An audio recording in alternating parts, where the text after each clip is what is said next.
Something that we've often heard about is that God will remove before he restores. And I remember a long time ago, I saw a video where a woman was talking about how God has to clear the room first before he starts working things in your life. I'm getting ready to go to church, so I'm going to tell you a little story. Last year, I was in a social club, and after a few months, I realized that this wasn't working for me. One of the reasons why I decided to leave is because I felt like it was consuming too much of my life and that it was going to increase. Originally, we were having bi-weekly team meetings on Sundays, and this would be at 10 a.m. So these meetings would go on for like an hour to 2 hours. The plan was for these meetings to then increase, so then it would be weekly meetings. I have other parts of my life, and on top of that, I'm not getting paid for this. It makes no sense for me to have anything consuming this much of my life. So I decided to leave, and I felt like God wanted me to leave.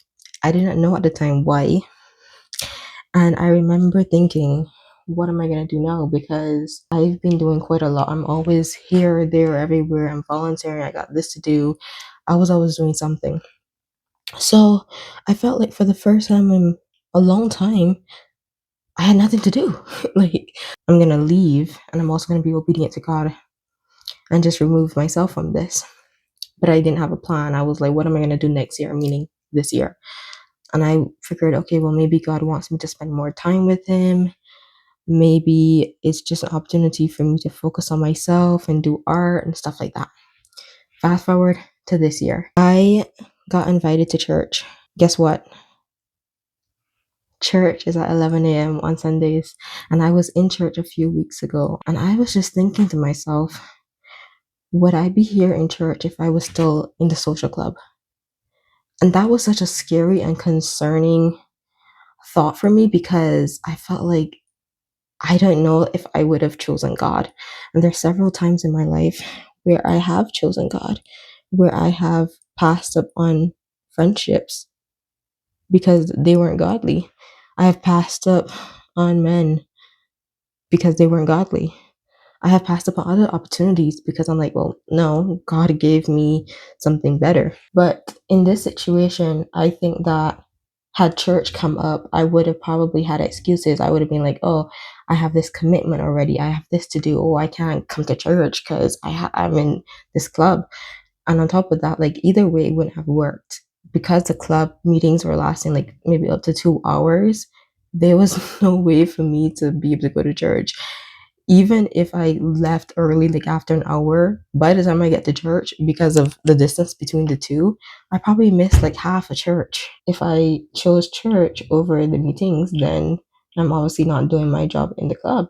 I'm not showing up. Now, while this is not necessarily an instance of God restoring my life with like some blessing, I still think about how God basically had to clear the room in order for me to go to church. Had I not stepped out of the club when I did and listened to him, I'm like, I don't know if I would be in church now. And that to me is just the scary part of it. This is kind of a separate discussion, something being an idol and idolizing something. But while I was not idolizing the club, I would still say the club was an idol because anything that is coming in between your relationship with God, anything that you are showing more attention, anything you're putting above God, if you were not obeying God because of something or someone, it's an idol. So I wasn't idolizing the club, but I still would consider it to be an idol in a sense because it would have hindered me going to church. I think God was just like, listen, I'm going to remove this because this is getting in the way of my purpose for you and what I want you to do. So I just thought I would just share that. That was just something that was going through my head when I was in church, that there was a possibility I wouldn't even be in church if I didn't make that decision, if I didn't follow God. And I just want to remind you that God has to clear the room first for his will to be done. He will remove before he restores.